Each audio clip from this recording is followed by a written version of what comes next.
If you ask most people what comes to mind when they think of New Orleans, they're likely going to say something about Mardi Gras, or maybe even talk a little bit about trying different Cajun spicy recipes, or perhaps even the old French colonial architecture of the French Quarter.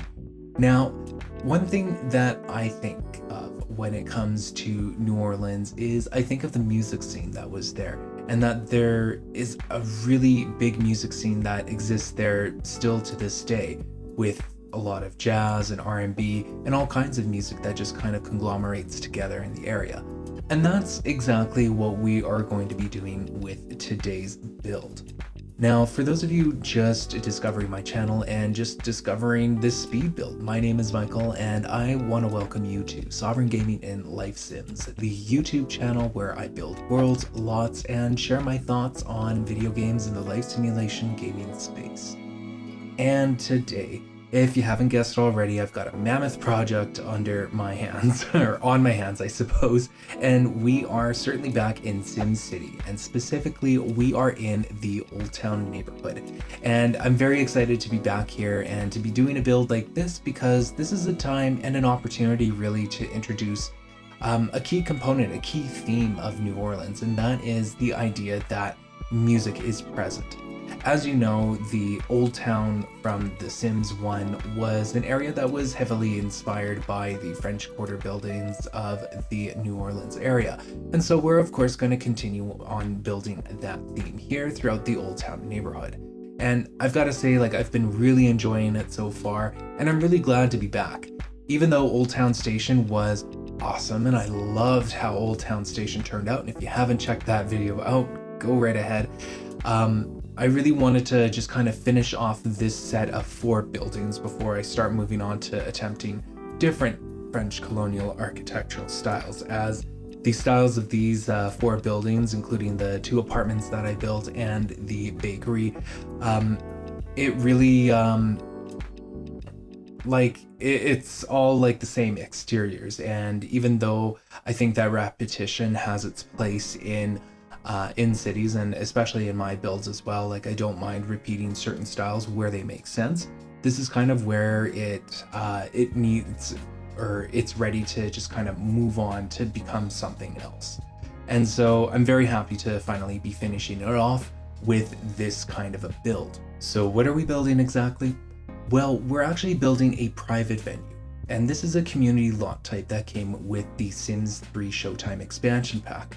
And I'll get a little more into it as well, but as you'll see on screen, we are going with a completely different color scheme. Yes, I want to keep the brick the same way as it was, so that we have the 2 brick buildings on either end flanking the different colored buildings in the middle. So that was a completely on purpose style choice that I made there. But the next thing that I really wanted to do was add in a lot of pink color palettes to it. And the reason for that is that I really wanted it to be inspired by the flamingo. Now, why that choice? You might be thinking that that is a choice that's coming from left field, and you'd kind of be correct there, but flamingos have been present in the Sims franchises since The Sims 1. There was even that little flamingo decoration that Sims could kick and it would make a noise, which is kind of dark when I go to think about it, but they also still have gnomes in this game as well. And I really wanted to pay homage to that flamingo, I guess to the flamingo lore, for a lack of a better word. And so what I've done is I've decided to create this private venue, which functions more like a jazz club, and I've called it indeed the Pink Flamingo. So it's got a nice flashier title to it. Now, I don't think that the name The Pink Flamingo is original by any sense of the means, but it is something that I really wanted to introduce into the area because New Orleans, like I mentioned before in the intro, it is known for its music, and it is also something that I really wanted to bring into this area as well, and a nightclub just didn't feel like it was going to fit the vibe. So I wanted to have something, I wanted to have a lot that really helped to promote live entertainment and live music and all of that. And one of the NPCs that was found in the Old Town area back in The Sims 1 was WC Friendly. and he was that saxophone player that you would find on community lots here and there. Now there seems to be like a bit of lore behind that specific NPC as well, since it seems like WC Friendly, the saxophone player, was based off of another musician, according to the Sims wiki. So I really felt like it played into this area quite nicely, and I really wanted to give WC Friendly and other musicians a place to really play live music and all that. Now granted, you could play in live bands in the Sims 3 Late Night expansion pack, but I feel like when it came to those live performances, that when Showtime was released, that it made more sense to open up the stage to really all kinds of performers. And so that's why I decided to make it a private venue, is that I wanted it to be something a little more upscale than the live venues, which seem to come in all kinds of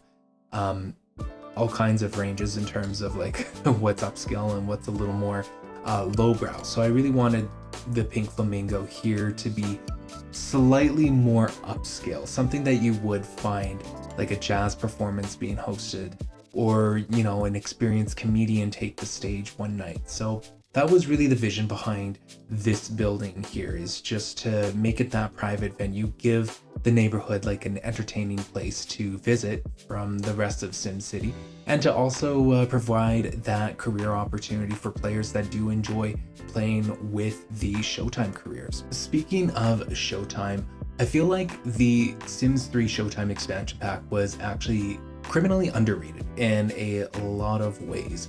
And now I'm nowhere near reviewing any bits or pieces of the Sims 3 franchise on my channel, but I just wanted to mention here that I feel like the Sims 3 Showtime just didn't get the shine that it deserved.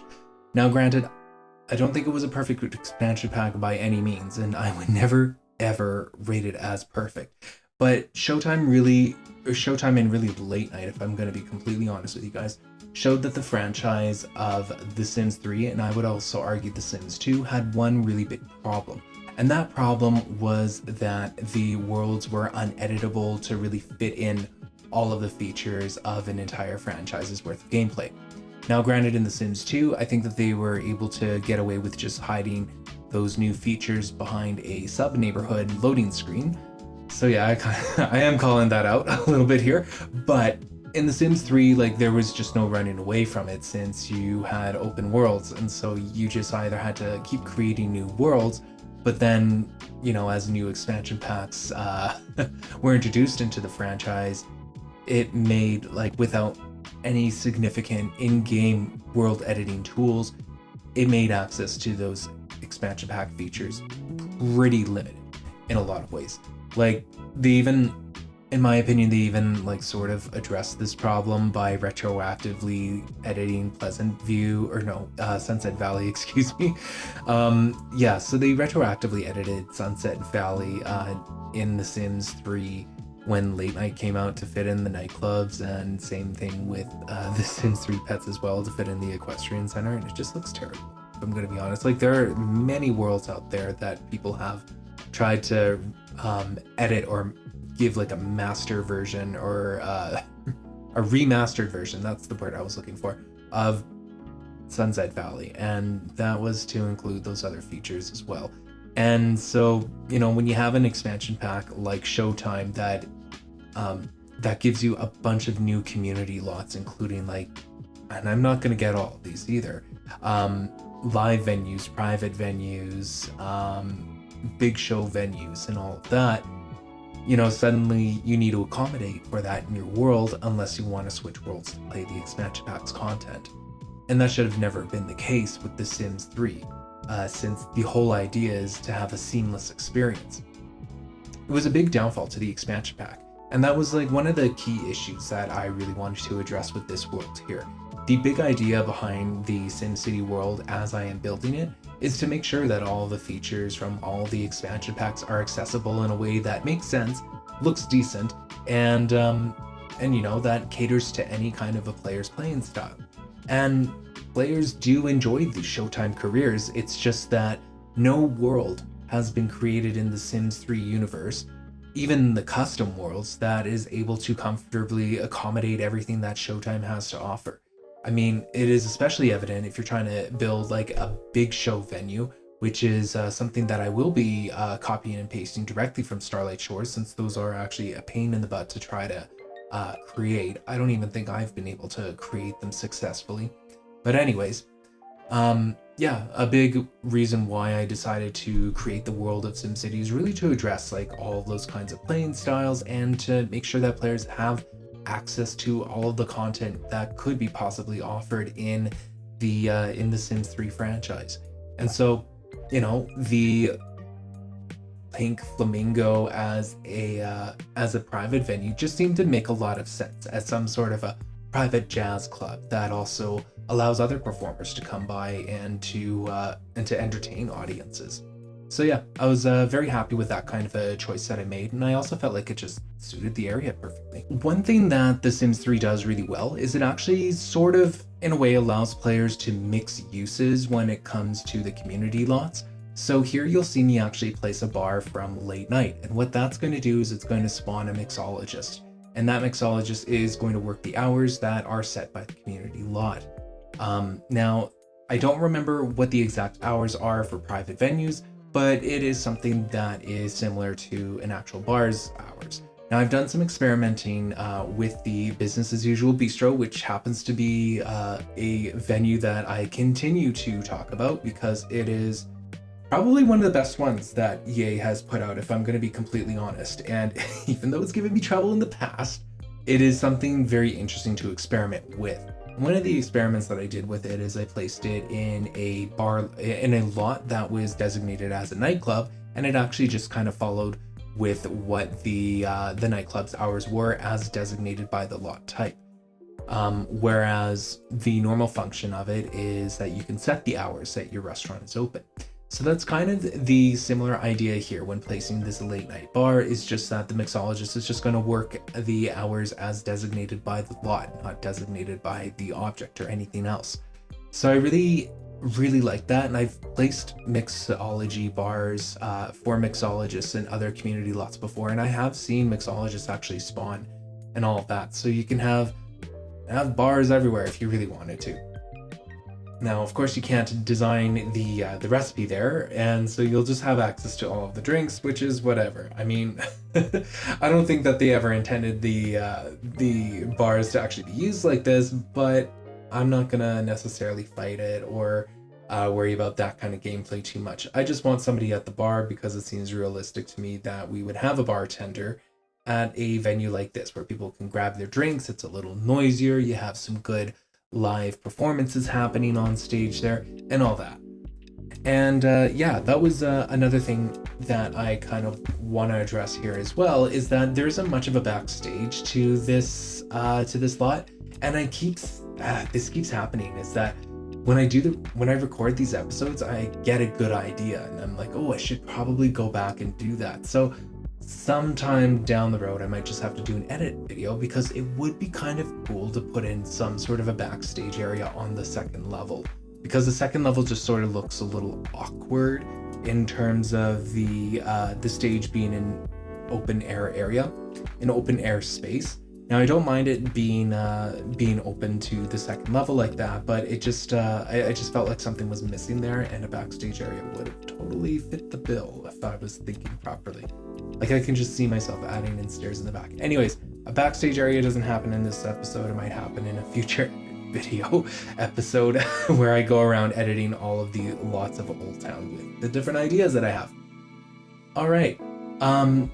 I did actually want to touch a little more upon the history of the Old Town area and sort of the interpretations that I am taking in here. And one of those interpretations is just like, dating it back to the 20s and all that, when you had the alcohol prohibition and also the gambling prohibition as well. I really wanted to bring gambling into the mix in Old Town, and I felt like it suited this.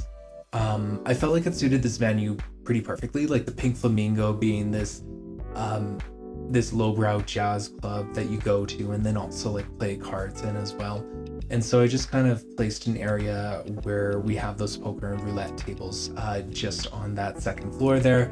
I might have to redo that one as well because I'm not entirely happy with the way that it turned out, but it just kind of does its own thing there. And when I actually get to editing these different lots in a future episode, sometime down the line when I am done the Old Town lot builds, I will certainly like reconsider or take a look into that and see if there's something more that I want to do, because there just might be. Anyways, this would be a place that's been open since the beginning, where live performers would perform. It was open back in the 20s during that alcohol prohibition, likely smuggling alcohol through their basement tunnels as well, and you know, a place to also play cards and gamble in. It would feel very much like that kind of a vibe, and that was the vibe that I was really trying to achieve with this build. And also, yeah, just trying to make it that historical landmark that everybody respects and everybody goes to eventually, at least one time in their life. But you'll see all of the gambling and roulette tables placed when we actually get to work on the second floor here. I did actually want to continue talking a little more about the Showtime expansion pack, because I mentioned it earlier, and yes, like, I do want Showtime careers to actually be playable in my Sims 3 world. Now, it doesn't have to be something that is the main focus or the main theme of it, but I feel like Showtime, like I mentioned before, it was severely underrated, and it was really just due to the fact that no worlds were able to really comfortably accommodate all of the Showtime features, so you had to switch to Starlight Shores if you really wanted to take advantage of that gameplay, which sucked for Sims players because Sims players are obviously playing their games before Showtime was released. Anyway, sorry to continue complaining about it, but there are 4 different lots that came with Showtime, and these are 4 different community lots, and those lots are indeed the, my goodness, I hope I'm remembering this correctly, the coffee house. That was one. Also, there were live show venues, private venues, and big show venues. And according to the Sims, like the Sims wiki, like the coffee house is where your Sims like just hang out with each other, and then there's also like the new Showtime interactive content to really allow performers to be able to take the stage and audition for gigs. Whereas like a live show venue is where, you know, Sims perform their first gigs. So you have those 2 intro level gig venues, I suppose. And then the private venue, which is what the Pink Flamingo is here. And it's just an area that operates just like clubs in the late night expansion pack, which was a feeling and some gameplay that I really wanted to go for here. And yeah, Sims are able to perform for private parties and put on a show in a private venue, and that was really what I was aiming to go for here, is to offer those opportunities for players that enjoy the Showtime expansion pack. And then of course, like the last type of community lot was the big show venue. And as I mentioned before, those are a pain in the butt to actually try to build on your own. I've tried it myself. I would rank it like number 2 on on difficulty. If number 1 is being a dive lot, number 2 would definitely be a big show venue when it comes to actually getting them to function properly. And this is another thing as well, as I am doing these speed builds, is that I actually will be testing these lots to see if they are indeed playable, and if these if players are actually able to make it function as it was intended. I tried that with the Old Town Station lot, where I just made it a hangout and a restaurant, and it worked fine so long as you remember to build a fridge, which I did not do. Again, I gotta get into an editing episode of some kind before we move on from Old Town here. So I've gotta remind myself to do that. Yeah, but oh, I forgot. Yes, I do absolutely test the venues just to make sure that they're functioning as they are meant to function. The world that I have that I've been playing in and building these lots in is indeed the SimCity world that I have been building in Create a World. However, it's not the world that you guys are going to be ending up with, since it is more like a private version for myself to just kind of experiment with and to actually build the lots within, since I was fairly confident that I would just continue since I was fairly confident with the lots that I placed in a lot of lots, by the way. And yeah, I feel like the world was at a state where I could just export it into the game, make sure it's functioning properly, which there are some things here and there which I really didn't like, so I decided to make it a private version, since there was some issues with road clipping and all of that, or not road clipping, that was totally the wrong word, but there was an issue with routing when it came to driving the cars over the big suspension bridge that is the focal point of the entire map. So that was fun to watch all that work just kind of go down the drain. Anyways, so yeah, that's like a 1.02 version will be released sometime in, I want to say 2024, like winter of 2024, if that makes any sense to you guys. But yeah, within this world of SimCity, I really wanted to scatter the different kinds of Showtime venues throughout the city, just so that they actually look like they make sense, so that players can actually climb that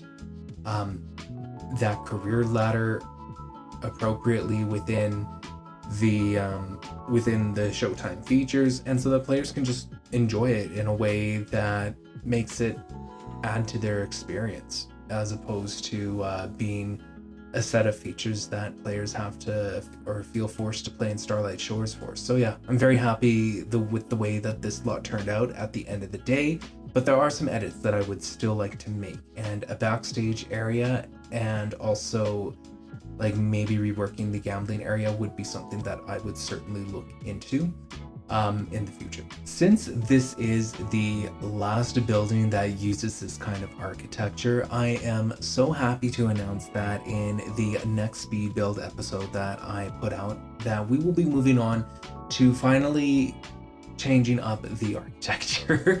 and yeah, I'm very excited for you guys to actually see that episode, because I finally tie in more of that Making Magic lore from The Sims 1. For example, like one thing that I've always wanted to question is where is Magic Town now? Like what happened to it? And other kind of questions of the sort, like what would it look like in this day and age? And I do answer that in my build for the in my Create a World series, and I'm also going to be answering a little bit of that lore in the next episode as well. And I'm very excited to actually show that one to you guys, because we finally changed the architecture just a little bit, like just enough to make it interesting. Now granted, everything in Old Town does indeed look similar, and it will continue to borrow from the French Quarter of the New Orleans area, but it is going to be the only area in the city that will actually look like this. It's going to be very unique, much like the other neighborhood that I have as well. Oh goodness, what is that other neighborhood called? Far East Square. That's the one. That's the other neighborhood I'm very excited to build as well, because it's going to have unique architecture, borrowing a lot of things from Asia and such. So again, very excited to move on from this little project here and onto the next side of the Old Town area, where we get to continue building more community lots. And I will give you a hint as to where we are going to be taking it, because the next lot we are going to be building has a lot to do with Apothecary Todd. And that's all I'm just going to say about that. I think that the lore that I invent surrounding Apothecary Todd in the next episode will be something super exciting and something that you guys will enjoy. Anyways, if the tours aren't already playing right now, please stick around for the tours. This lot honestly turned out very beautiful in terms of the color schemes that I used. And yeah, the walls, the floors, they were kind of questionable in terms of the actual shades of the greens, blues, and pinks that I was using, but I knew that the Pink Flamingo wall light, which I had to actually go out and download, would certainly bring it together, and to make that neon pink really prominent throughout, and just using those colors as actually more of a highlight to the theme than anything else. Anyways, at this time, I just want to take a moment to thank you for watching this episode, for watching this speed build. And if you've enjoyed it and you've been enjoying this series, then feel free to like and consider subscribing if you haven't done so already. Anyways, thank you so much for watching this episode, and I hope you have yourself a wonderful day.